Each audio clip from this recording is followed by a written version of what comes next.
Ok.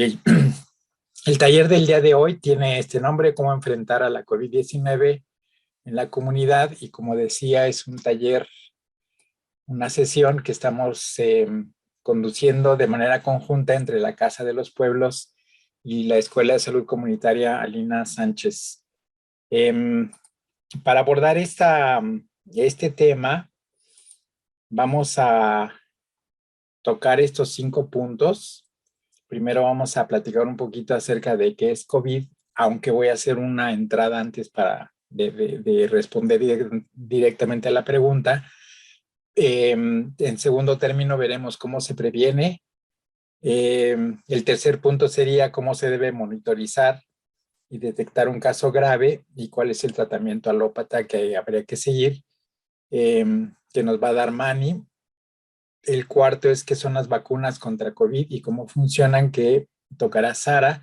Y al final, en el quinto punto, tenemos las experiencias con COVID-19 de la Casa de los Pueblos, que nos va a contar Mati. Vamos a entrar con el primer punto de qué es la COVID. Y dado lo que pensamos, este taller esta sesión del día de hoy, para trabajar con promotores que se están formando, promotoras, y para el propio equipo de la Escuela de Salud, me pareció que quizá valía la pena repasar algunas de las palabras que comúnmente empleamos cuando hablamos de la pandemia. Eh, la primera, desde luego, es COVID-19, con el cual nos referimos a la enfermedad. COVID es la abreviación del nombre en inglés de la enfermedad causada por el virus y el coronavirus, y el 19 es por el año en el que empezó la enfermedad. Por eso decimos COVID. Es como la abreviatura de enfermedad por coronavirus del año 2019. Bueno, la propuesta de la Organización Mundial de la Salud es que se escriba todo en mayúsculas con un guión y luego el 19. No pasa nada si no seguimos la regla. SARS-CoV-2, que está abajo, es propiamente el nombre del virus que causa esta enfermedad.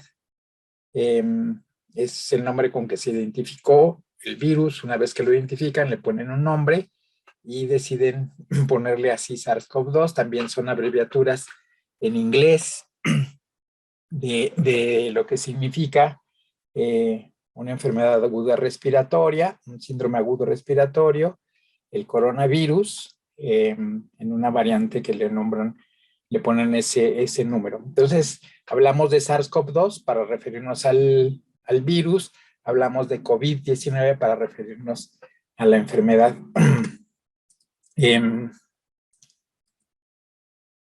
Luego, quizá otro término con el que nos hemos encontrado en estos tiempos de pandemias, la propia palabra pandemia, pero también a lo mejor hemos oído hablar de brote, de epidemia y, como dije, de pandemia propiamente. Brote es como el inicio de una que puede ser epidemia o de una pandemia. Se localiza en un área muy, muy delimitada, muy restringida, y si empieza a ocurrir, los casos de enfermedad se empiezan a multiplicar con relativa rapidez. Como sabemos todas y todos, esta COVID tiene su origen, empezó en China, en un lugar que se llama Wuhan, y de ahí, bueno, luego se va a ir a propagar a distintos lugares. Cuando tiene la enfermedad se distribuye más ampliamente y afecta a una zona todavía delimitada, probablemente dentro de un país nada más, o si acaso con algunos poquitos cercanos, o no, podemos hablar de epidemia. Entonces, el brote es el arranque. Cuando empieza a localizarse todavía en una cierta área delimitada, más o menos delimitada, le llamamos epidemia. Y ahí los casos empiezan a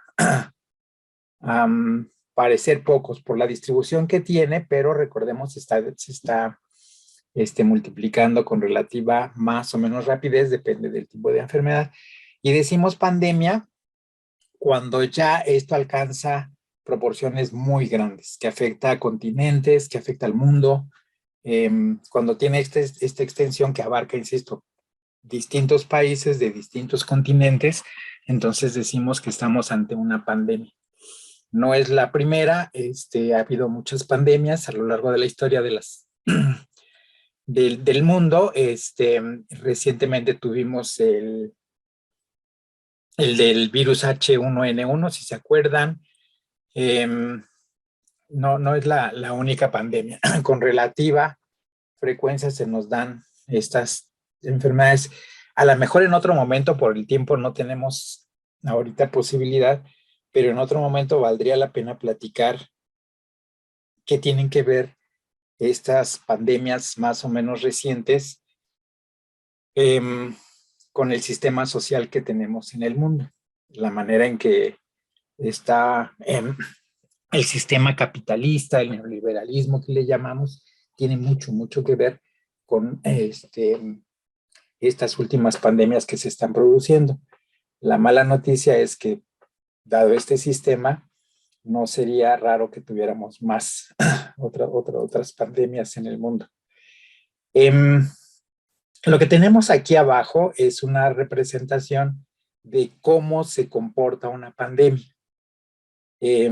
Las pandemias tienen, bueno, ya lo vimos todos, lo estamos viviendo todos, se portan así como en ciclos, digamos. De repente empieza la epidemia o la pandemia y empieza a crecer, y ahí se lo llamamos una fase de progresión. Aumentan los casos, aumentan las muertes por esa enfermedad, hasta que alcanza un nivel mayor, el pico epidémico que le llamamos, y luego empiezan a descender. Parece que ya la cosa se resolvió y ya empieza a haber menos contagios, empieza a haber menos muertes, etcétera. Pero lo que tenemos luego son nuevamente que se vuelve a acelerar, y entonces son lo que conocemos ahora como las oleadas. En nuestro caso con COVID tenemos por lo menos 4 oleadas y en algunos lugares se habla de 5. 5 picos de estos, 5 oleadas de estas que han hecho que se aumenten de repente los casos. ¿Por qué ocurren? Por distintas circunstancias. Uno tiene que ver con que los virus mutan, al ratito vamos a platicar de eso. Otro tiene que ver con cómo las poblaciones, los grupos se mueven.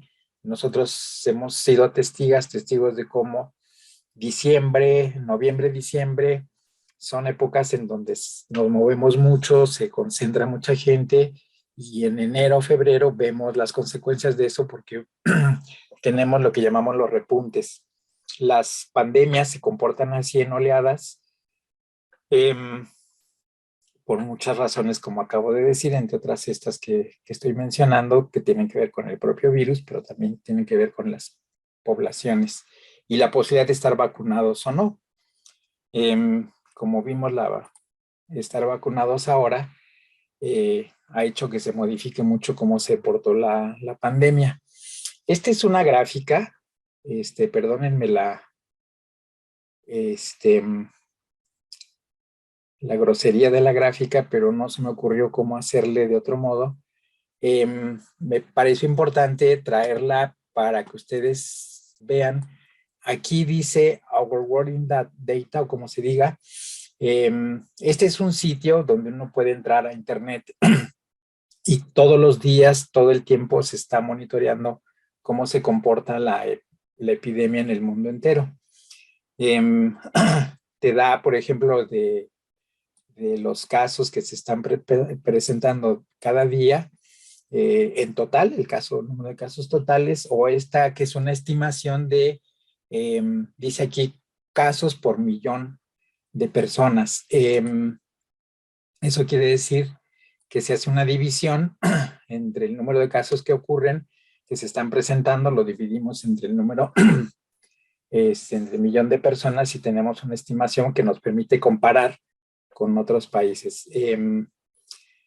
Empieza en marzo de 2020, por acá. Aquí tenemos agosto de 2020, tenemos febrero del año pasado, y esto es el día de ayer. Esta imagen la tomé del reporte del día de ayer. Seguramente hoy tendrá alguna variación y pues incluir lo que está pasando con México para que podamos comparar. Como verán, esta cuarta oleada está pegando mucho más fuerte en países del primer mundo, llamado primer mundo, como Alemania, como Inglaterra, donde ya parece que va bajando. Algo semejante sucede en Estados Unidos. Está incrementando en Japón. Canadá parece ir bajando. En México parece también ir bajando. Y algo semejante pasa con India. Entonces se pueden meter, insisto, este lugar de Internet y ahí se encuentra esta información y otra, como por ejemplo, cómo vamos con la vacunación en el mundo. Este corte es un poco más atrasado, es del día 3. No había datos del día de ayer, pero aquí vemos cómo en el mundo las poblaciones, los países se están vacunando.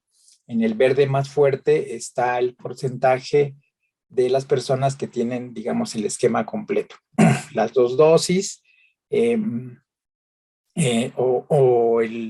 la dosis única en el caso de vacunas que al ratito van a platicarnos, cuando es dosis única. Y en el verde más clarito, las personas que parcialmente están vacunadas, es decir, que no han completado su esquema de vacunación. Si quieren, solamente para ubicar que en México, según los reportes que tenemos, más o menos el 64% de la población estaría vacunada y de esos el 59% tendría un esquema de vacunación completo. Bueno, me voy rapidísimo. ¿A quién nos afecta más COVID-19? Hasta antes de esta última variante que llamamos Omicron, que todos estamos escuchando, este era el comportamiento de la enfermedad. Afecta sobre todo a personas mayores de 60 años, 1, 2 personas que viven con enfermedades crónicas como diabetes, como hipertensión, como obesidad, como cáncer, algunas enfermedades cardíacas o pulmonares o del riñón, pero que son enfermedades crónicas. Las personas que tienen sus defensas bajas, ya sea por que toman medicamentos o porque tienen alguna enfermedad que causa esto, que bajen las defensas, a quienes viven con VIH y algunas otras más. Lo más importante en todo caso, por lo que hace a nosotros en México, es la primera parte, las personas que viven con enfermedades crónicas. Entonces, tener 60 años o más, tener diabetes o hipertensión u obesidad, te pone en riesgo, aumenta el riesgo de que uno contraiga COVID-19. Desde luego las personas que fuman, las mujeres embarazadas y quienes tienen alguna discapacidad. Ese es el grupo que tradicionalmente ha sido más afectado. Ahora con la variante Omicron, quienes están enfermando es gente que tiene menos edad de este año. Probablemente tenga que ver con cómo cambió el virus, pero también probablemente tenga que ver con que la población de 60 años y más en una buena porcentaje está vacunada, probablemente. Eso hace que se mueva el virus hacia grupos de edad más jóvenes. Bueno, entrando rápidamente, ¿a qué le llamamos COVID? La COVID o el COVID como quiera, pues dicho sea de manera muy rápida, podríamos decir es una enfermedad infecciosa, es muy contagiosa, particularmente ahora con esta variante Omicron, que está causada por un virus nuevo que le decimos coronavirus, que no se conocía antes de que iniciara, como ya dijimos hace rato, en Wuhan, China, en diciembre de 2019. Los síntomas más comunes de la COVID, ¿cuáles son? Los síntomas que podríamos llamar leves, es secreción nasal, mocos, pues, dolor de garganta, una tos seca, la fatiga, el cansancio, la fiebre, dolor de las articulaciones, a veces diarrea, dificultad para respirar en los casos graves que vamos a ver, eh, pérdida de la sensación del olfato y del gusto. Eh, y sabemos que la persona se está poniendo grave cuando la dificultad de respirar aumenta. Puede que tengan neumonía, se complique con neumonía, puede dar insuficiencia renal y llegar a ser entonces mortal. Eh, Como dije, si además uno enferma de COVID y tiene una enfermedad crónica, tiene más de 60 años, pues ese riesgo es mayor. Ahora, hemos estado escuchando que la enfermedad está cambiando, que tenemos mutaciones de los virus, eh, cambios en los virus. Ahorita vamos a ver un poquito de eso, me parece importante por lo de la prevención. Entonces yo tomé esta tablita de internet que me pareció que podía ayudarnos para ver algunas diferencias que se pueden observar en las personas cuando se enferman de la variante original o enfermaron con la variable Delta y lo que está pasando ahorita. La variable Delta es la variante que teníamos antes de la llegada de Omicron. Como dije, son cambios que tienen los virus. Ahorita nos vamos a meter un poquito a eso. Y en este momento lo que tenemos dominante es la que llamamos la variante Omicron. En todos los casos hay fiebre. En el origen, la primera etapa, teníamos personas con una tos seca persistente que también se presentaba en la variable Delta, pero ahora puede o no haber, puede o no estar esta tos seca. Se perdió esta característica. La fatiga también ya no es uno de los síntomas más importantes que se pueden observar en las personas que están enfermando actualmente de la variante Omicron. Eh, Parece que la pérdida de olfato y el gusto tampoco se mantienen ya, como que esos han eh, tendido a desaparecer. Y lo que tenemos actualmente es esta fiebre, dolor de cabeza, dolor corporal del cuerpo, la fatiga, el cansancio, mocos, secreción nasal, sudores nocturnos. Ahorita vamos a ver otra tablita donde recapitularemos sobre estas manifestaciones. ¿Qué es lo que está pasando? Que ahora dudamos, no es raro que dudemos cuando vemos a alguien que empieza con estas manifestaciones, no estamos seguros si es una gripa, digamos, o es es COVID, porque los síntomas, lo que presenta la persona, van a aparecerse. De todas maneras, recuerden, estamos hablando de una enfermedad que afecta al sistema respiratorio y muchas de sus manifestaciones van a ser respiratorias. Así que no es raro que podamos de repente no estar seguros en el principio de si es una gripa o algo así o es COVID.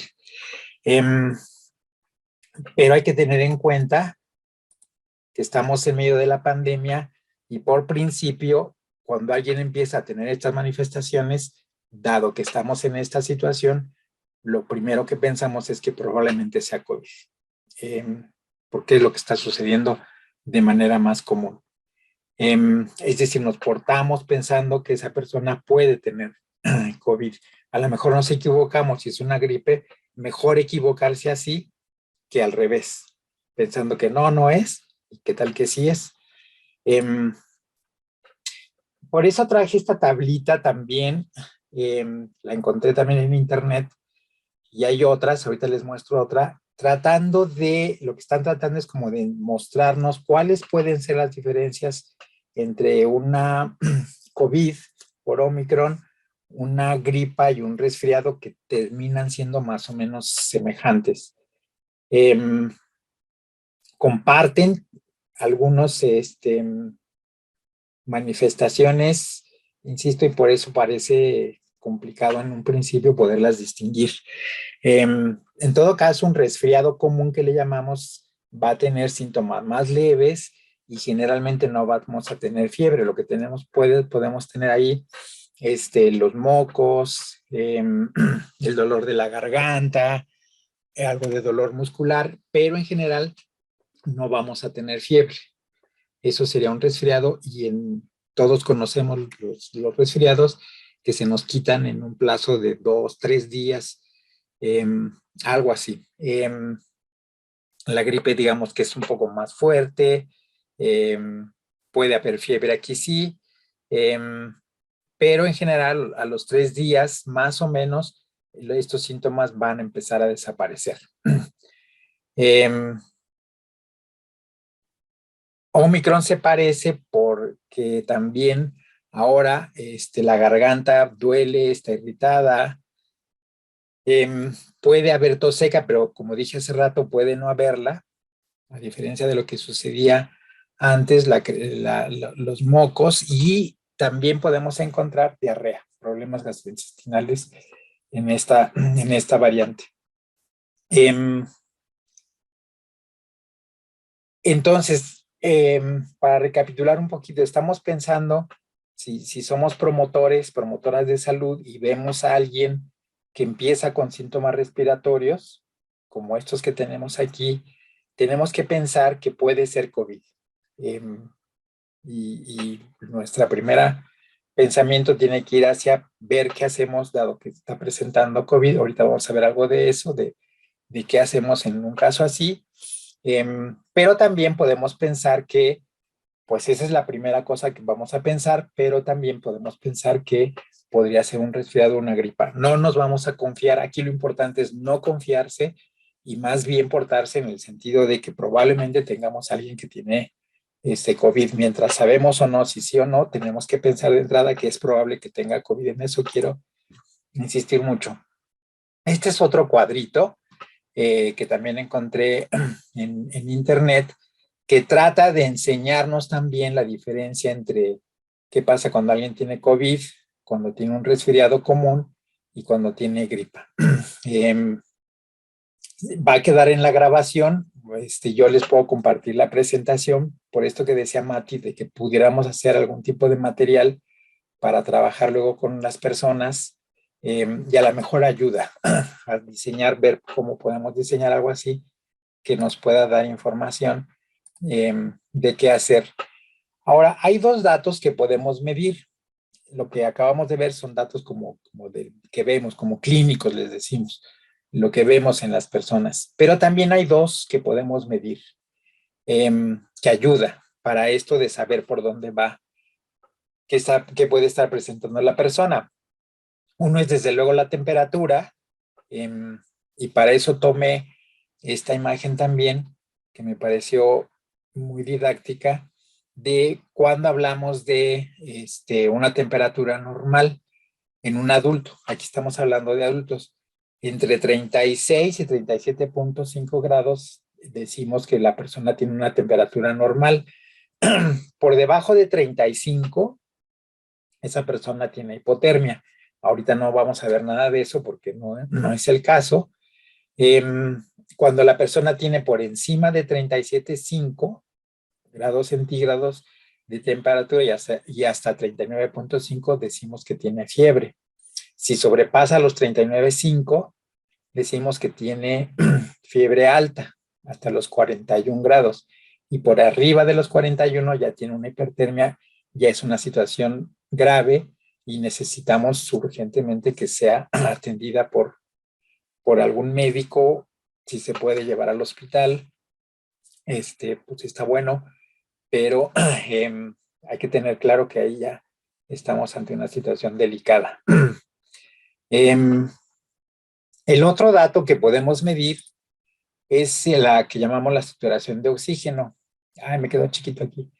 Esto que vemos aquí se llama oxímetro. Probablemente muchos de ustedes los conozcan y ya no haya que insistir mucho, pero en estos momentos que estamos tratando de saber, de poder valorar a una persona, si se puede tener, conviene. Ahora se venden mucho en las farmacias por esto que estamos viviendo, y puede ser útil. Si podemos tenerlo, si podemos tener acceso a él, vale la pena para este monitoreo, ver qué pasa con la persona.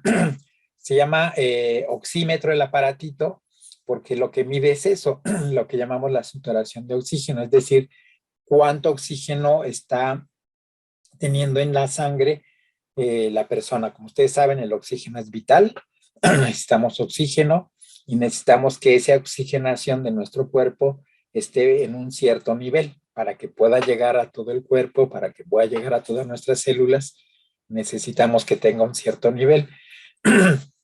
En nuestro caso, estamos hablando de adultos, el valor de saturación de oxígeno debe estar por encima de 90. Por arriba de 90 no hay problema si es 93, si es 95, si es 90. Tiene que estar por encima de 90. Si baja, es que esa persona está teniendo problemas para oxigenar su cuerpo, por debajo de 90. Tenemos que estar alertas, eso ya no es una buena señal y es uno de los datos que podemos tener para ver qué hacemos, qué conducta seguimos con alguien que ya empieza a tener problemas de saturación de oxígeno. Por debajo de 85 la cosa ya no está nada bien y hay que buscar ayuda médica urgente. De hecho, si está por debajo de 90, tenemos que saber que esa persona está teniendo problemas ya. Deberíamos buscar ayuda. Este es el aparatito y como verán aquí da dos cifras, este 95 en el ejemplo de aquí y este 75. Aquí dice porcentaje SP02. Eso quiere decir que es el valor de la saturación de oxígeno. Este es en el que nos fijamos para ver cómo está su saturación. Y el otro es el pulso que tiene la persona. En un adulto normal, que no tiene problemas, los latidos están entre 60 y 100. Si esta cifra está entre 60 y 100, igual no hay problema. Pero insisto, para lo que nos importa en este momento es que veamos que la persona tiene una saturación de oxígeno por encima de 90. Es como un clip, el oxímetro se aprieta de un lado, se mete el dedo, generalmente el dedo índice, y ahí nos va a aparecer la cifra que tenga esta persona. Es importante decir que la persona que le vamos a medir su saturación de oxígeno tenga las uñas despintadas y de preferencia recortadas para que la medición sea más confiable. A mí me acaba de pasar con mi prima que vive en otro lado, me mandó la foto de su oxímetro que decía 86 y yo me espanté. Pero bueno, ya luego me puse a pensar, digamos que lo que se veía de qué le pasaba, no se le veía que tuviera dificultad respiratoria, en fin, no daba datos así como que la cosa estaba grave, pero el oxímetro decía que tenía 86 y pues como sea yo me asusté. Entonces lo que hice fue preguntarle, me lo sospeché y le dije, oye, ¿y tienes las uñas despintadas y recortadas? Y me dijo, no y no. O sea, no estaban despintadas y no estaban recortadas. Se despintó y se cortó las uñas y tenía 97. Hay que tener entonces cuidado con asegurarnos que se mide bien. Oigan, me tengo que apurar. Para el asunto de las medidas de prevención, yo creo que una cosa que vale la pena para entender las medidas de prevención y que lo hagamos con mucha conciencia de por qué lo estamos haciendo, quisiera yo hacer un recorrido muy rápido, ya me excedí de tiempo y voy a tratar de correr mucho.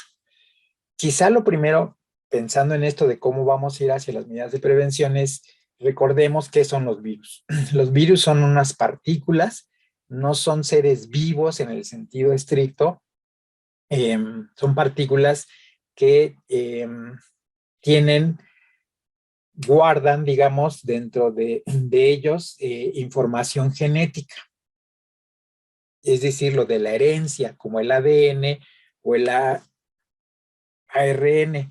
En esta imagen tenemos representados distintos tipos de virus, más o menos guardando el tamaño que tienen. El más grandote que ven acá como una lombriz es el virus del ébola y por acá están los coronavirus.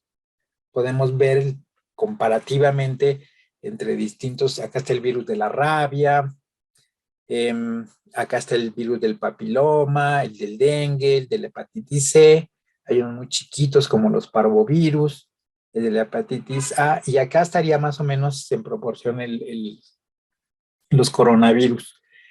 Eh, a fuercita, el asunto es que los virus para que se repliquen, le decimos así, al que se multiplican, para que se puedan replicar, a fuercita necesitan una célula, en nuestro caso una célula humana.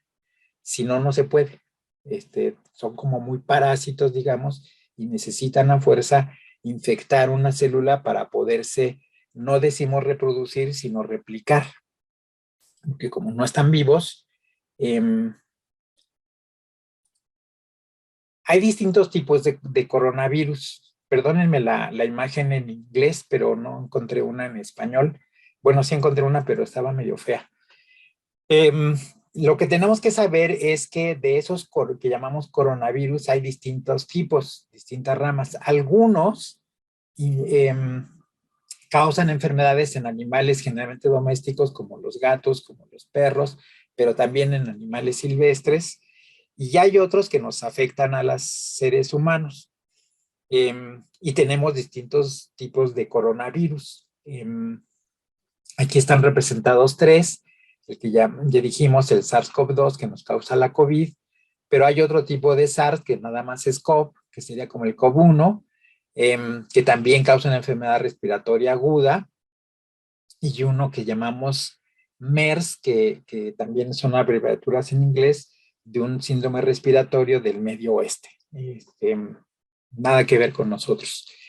Lo único que me interesa aquí es que veamos que tenemos distintos tipos de virus y de coronavirus. En esta gráfica lo que intenté fue buscar algo que nos diera una idea del tamaño, de qué tamaño es un virus y un coronavirus en particular. Hace rato vimos cómo se pueden comparar entre sí los distintos tipos de virus, pero esta me parece que puede ser útil para ver la dimensión del coronavirus. Esto que está aquí, que parece una cola de rata o no sé qué, es un cabello humano. Entonces nuestro parámetro de comparación sería un cabello. Aquí tendríamos una arenita, un granito de arena. Aquí tendríamos un granito de sal para que nos vayamos dando una idea de las proporciones. Este sería un glóbulo blanco de la sangre. Este sería un polen. Y así, este sería un glóbulo rojo de los que circulan en nuestra sangre. Por aquí tendríamos partículas que se respiran, partículas muy, muy pequeñitas que se respiran. Aquí tenemos una bacteria y el punto es que si vemos acá en rojito hasta acá estaría el coronavirus. Comparado con un cabello humano, más o menos en proporción, este sería el coronavirus. No lo podemos ver a simple vista, ni siquiera lo podemos ver con un microscopio normal, microscopio óptico. Aquí hay una rayita punteada. Por debajo de esta rayita, lo que está para acá, es muy difícil que lo veamos a simple vista. Mejor dicho, no lo podemos ver a simple vista, necesitamos de un microscopio, pero estas otras, los virus, ya no los podemos ver ni siquiera con un microscopio normal. Acá está el virus del Zika, pero bueno, quería yo que viéramos más o menos el tamaño. Déjenme que me apure, ya se me vino el tiempo encima. ¿Cómo infectan los virus? Les decía hace ratito, a fuerza necesitan de una célula para poderse replicar. Dicho sea de manera muy rápida, los virus tienen alguna estructura que les va a permitir, que es como la llave, les va a permitir pegarse a alguna parte de una célula para que la célula digamos, les abra la puerta, se mete la información genética que tiene el virus, eh, y lo que hace es que ya dentro de la célula, esta información, RNA o DNA, en el caso del coronavirus es RNA, que es la abreviatura de ácido ay, Raimundo, ayúdame, ribonucleico. Eh, Se empieza a le dar esa información y la célula empieza a trabajar ya no para la célula, sino para este virus. Es decir, empieza a replicar, a multiplicar todo el material de que está hecho este virus. Es decir, ya no trabaja, insisto, para es como una fábrica que lo que empieza a hacer es producir nuevos virus, muchos, hasta que revientan la célula y entonces escapan otra vez todos esos nuevos virus, vamos a decirle así, que van a infectar otras células y ¡pum! Empieza ahí la replicadera.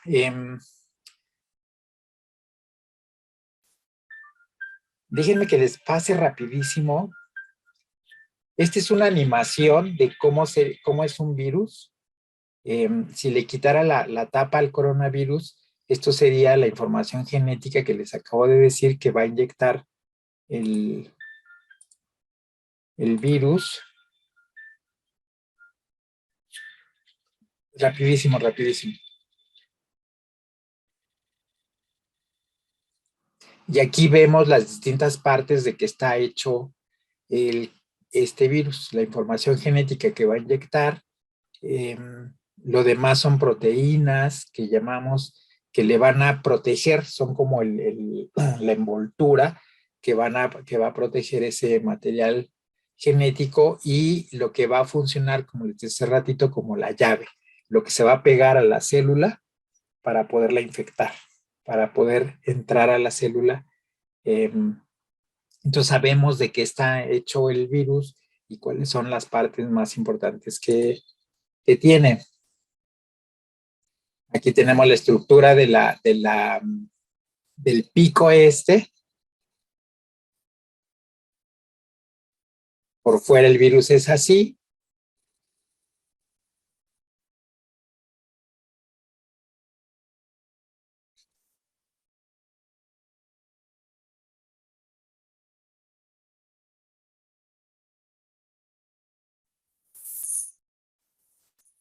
Lo que tenemos acá son estructuras de la pared de la membrana de la célula.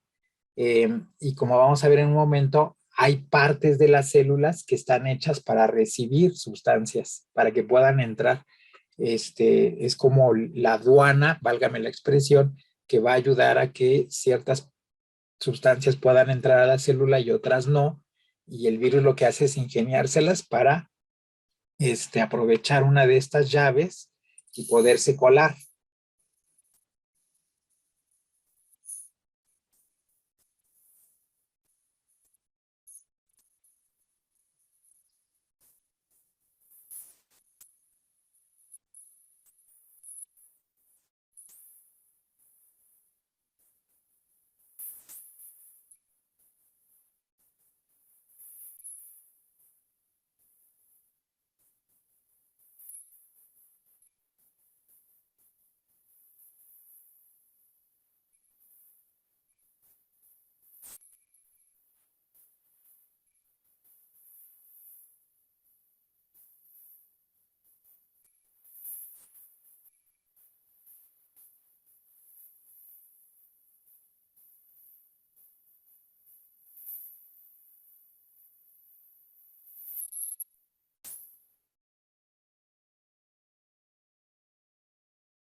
Ok, eso pasa dentro del cuerpo.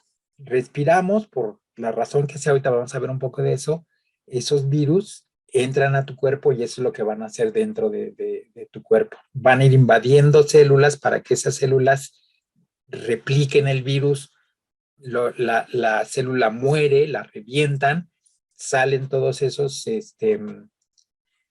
virus que ya se produjeron nuevos, van, invaden otras células y la cosa va progresando, progresando, progresando. Eh, hasta que pone mal a la persona, desde luego. Eh, lo que se ha hecho también es intentar ver cómo es este proceso del contagio del COVID, y ya hay algunas modelos, digamos, que se han estudiado, que se ha visto cómo es que se produce este contagio entre las personas. En esta imagen lo que tenemos es eh, dónde viajan los virus. Cuando nosotros respiramos, cuando tosemos, cuando estornudamos, arrojamos los virus, cuando hablamos, cuando cantamos, salen esos virus. Y entonces en esta representación está lo que llamamos aerosoles.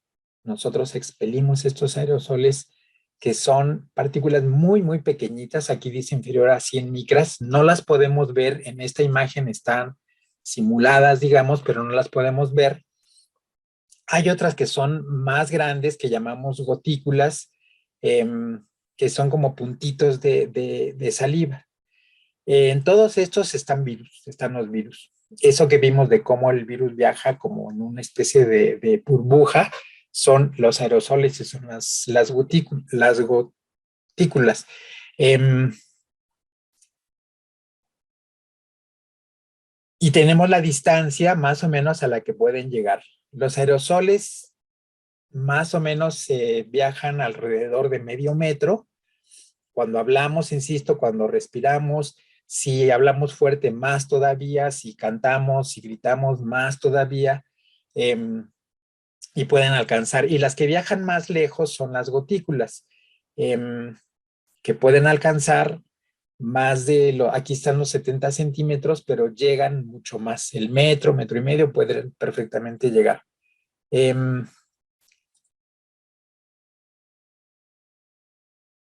como son aerosoles, se quedan suspendidos en el aire, no caen, flotan ahí en el aire. Eh, o van a ir cayendo poco a poco y entonces pueden depositarse en las superficies en la mesa, en el vaso, en el cuaderno, en lo que está a nuestro alrededor. Ahí pueden caer estos aerosoles y sobre todo las gotículas que pueden quedar ahí. Eh, ok. Y esto es lo que nosotros respiramos. Esto es con lo que nos vamos a contagiar. De tal manera que si no tenemos un buen lugar ventilado y tenemos a alguien que tiene COVID, ese lugar se está contaminando por el solo hecho de que está respirando. Si tose con más ganas, si estornuda con más ganas, se va a llenar el ambiente. Y pueden durar ahí mucho tiempo, horas. En esta otra imagen, lo que, lo que nos representa es lo que sucede. Déjenme que suba esto, no sé dónde ponerlo. Eh, lo que va sucediendo con estas partículas, ahora puesta en puntitos muy grandes, simplemente para que se pueda ver, pero recuerden que los aerosoles no los podemos ver y las gotículas tampoco necesariamente, son muy pequeñitas, así que esto está exagerado. Eh, el solo hecho de, digamos, alguien que tiene COVID, el solo hecho de que esté respirando va a hacer que esas partículas, como dije hace ratito, vayan eh, llenando el ambiente, sobre todo si no tenemos una buena ventilación. Más o menos a la hora tendríamos un área ya con bastantes partículas de estas. Si la persona habla, esto aumenta, y miren, a la hora está súper contaminado. Si se pone a cantar o gritar, entonces ya a la hora la que tenemos es un ambiente francamente contaminado, eh, donde quien esté ahí se puede contagiar casi seguramente si no hay medidas de protección. Eh,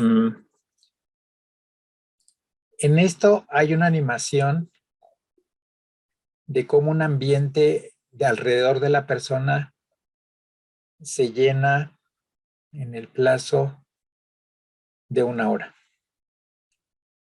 Es como el metro, metro y medio.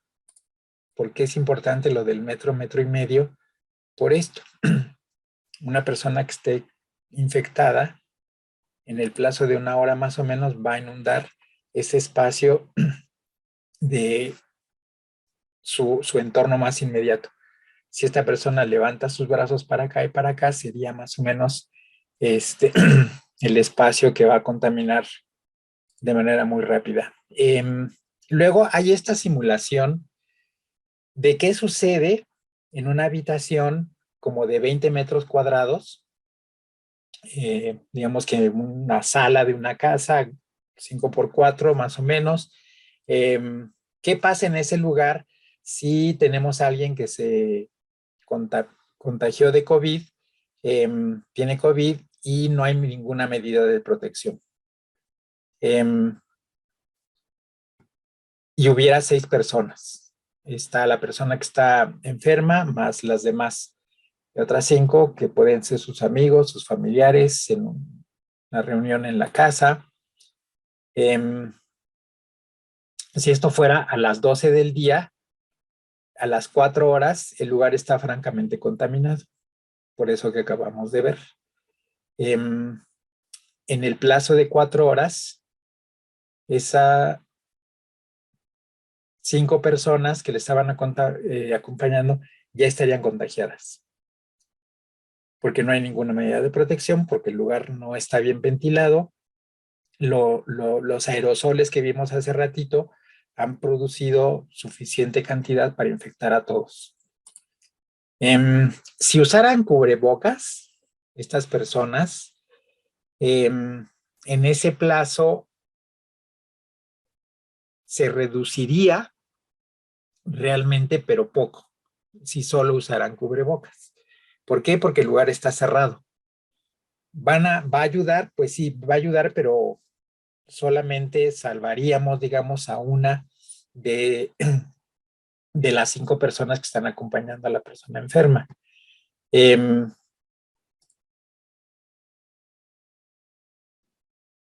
Pero si el lugar se ventila y se usa cubrebocas, abrimos la ventana, abrimos la puerta, tenemos un espacio donde circula el aire, las personas tienen cubrebocas, entonces el peligro de infección se reduce por debajo de una persona contagiada. Dice por debajo, o sea, probablemente esta persona ni siquiera se contagiaría. Hay cierta probabilidad, pero es baja de que se contagie. Lo más seguro es que todos lograran estar con esta persona sin contagiarse, con 2 medidas de protección simplemente. Usar un buen cubrebocas y tener el lugar ventilado. Por eso es importante las medidas de prevención.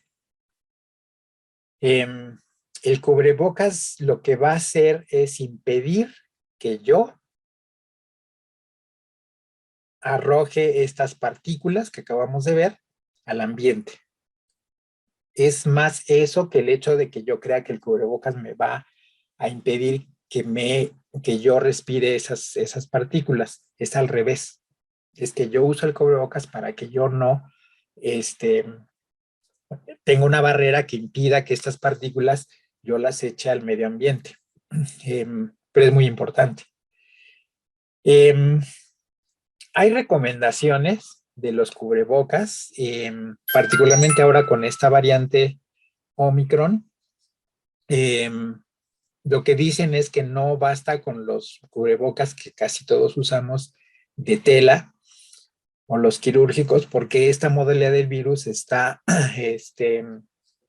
más agresiva y entonces la recomendación es que usemos un doble cubrebocas, el de tela y a lo mejor uno de esos que llaman quirúrgicos, como los azules, los blancos que se consiguen relativamente fácil, o bien que tengamos un cubrebocas de que le llaman de 3 capas, o ya de los especializados que llaman KN95.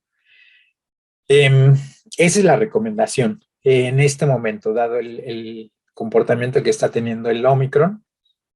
Desde luego, cubrirse la nariz y la boca al toser y estornudar para que estas partículas que acabamos de ver se queden ahí en el pliegue del codo y no vayan al ambiente. Lavarnos las manos frecuentemente, porque cuando tocamos objetos que están contaminados, eh, saludamos a alguien, si tocamos a alguien que tiene la enfermedad, sin querer, pues las manos nos las contaminamos, y como acabamos de ver hace rato, estas gotículas, estas partículas se quedan en el ambiente o en los objetos. Nos llevamos las manos a la cara, nos tocamos la boca, nos tocamos los ojos, de alguna manera, no sé, nos vamos a infectar. La sana distancia, por lo que acabamos de ver cómo se propagan estos aerosoles y estas gotículas, y pues la limpieza y la desinfección de las superficies. Desde luego,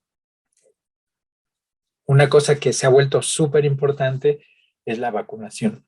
Vacunarse es la diferencia entre tener o no COVID, pero sobre todo la diferencia entre cursar con un COVID grave o no. Y como acabamos de ver, evitar las aglomeraciones y estar en espacios mal ventilados. Eso es importante. Si nos vamos a reunir, si vamos a tener reuniones, porque tenemos que tener reuniones, hay que buscar que el lugar esté bien ventilado. La recomendación, hay una recomendación que es que una reunión en un espacio como el que vimos hace ratito, de unos 20 metros cuadrados, ventilado. De todas maneras, debería uno tener reuniones de 50 minutos, salir para que se ventile el lugar y luego otra vez, bueno, desinfectarlo, sanitizarlo, como dicen, y luego poder volver. Yo sé que eso es complicado porque dice, oye, pues es que mi reunión dura como 2 horas, y pues eso de estar saliendo y entrando, bueno, hay que valorarlo, ¿no? Hay que tomar decisiones sobre esa base, pero en todo caso, como acabamos de ver, es súper importante que el lugar donde nos reunimos esté ventilado, que tratemos de que tengamos la suficiente distancia entre unos y otros, unas y otras, y que de todas maneras, y por supuesto, usemos cubrebocas. Eso sería como las medidas mínimas que podríamos pedir. Entonces, en resumen y para terminar, las medidas de prevención. Una cosa que es importante, mantenerse bien informados. eh, Busquemos información confiable y lo más reciente que se pueda sobre COVID-19. Como ustedes saben, hay una cosa que llaman la infodemia, que es toda esta información falsa que circula, que se hace circular alrededor de la COVID, que hace mucho daño porque nos desmoviliza, nos confunde, nos da ideas que no son correctas, que no nos van a ayudar. Es importante buscar información confiable.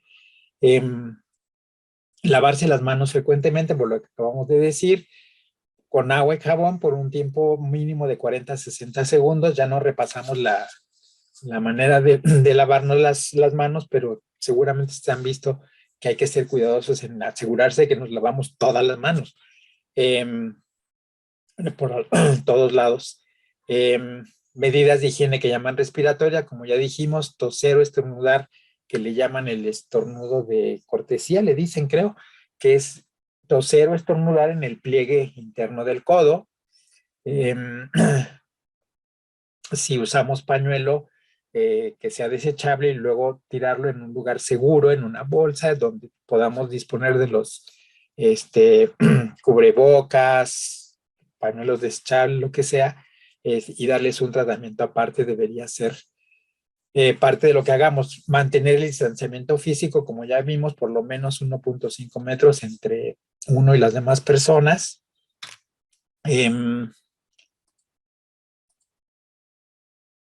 No tocarnos los ojos, la nariz y la boca, por lo que ya dijimos.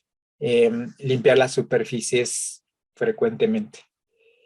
Eh, Actualmente la OMS considera que teníamos muchas dudas, sobre todo en la primera etapa de la pandemia, si, de cómo se estaba contagiando la COVID. Em, si el hecho de tocar estas superficies podía ser una fuente de contagio.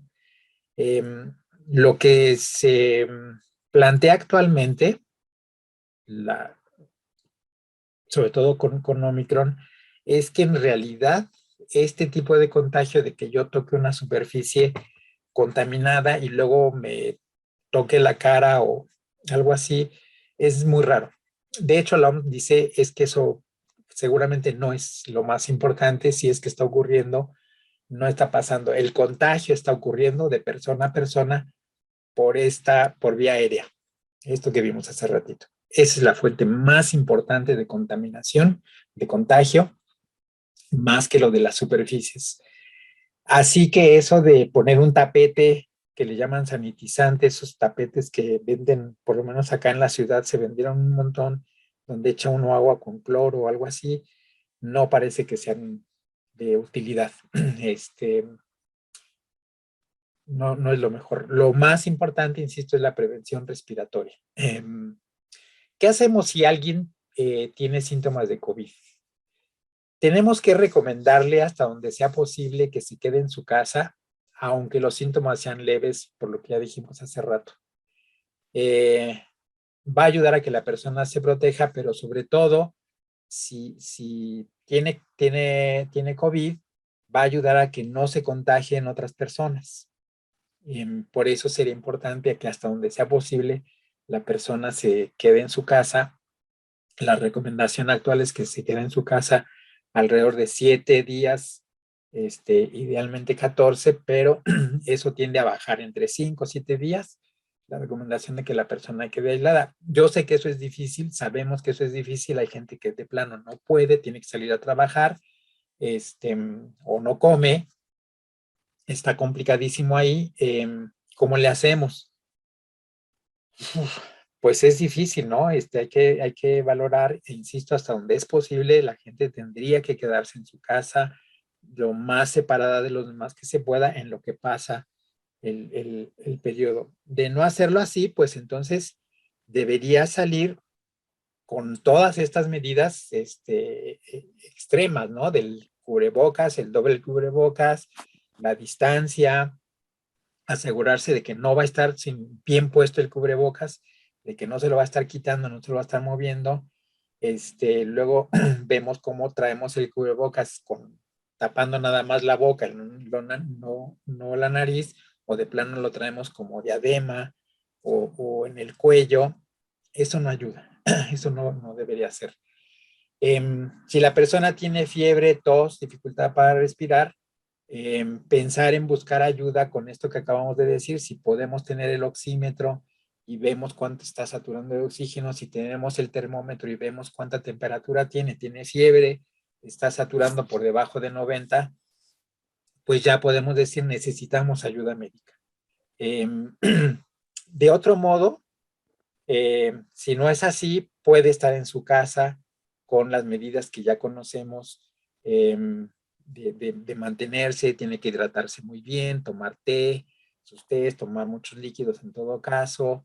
Podemos ayudar para que con algún remedio para que no tenga tanto molestia del dolor de cabeza, del dolor de cuerpo. Esas cosas se pueden hacer para ayudar a que la persona lo pase mejor.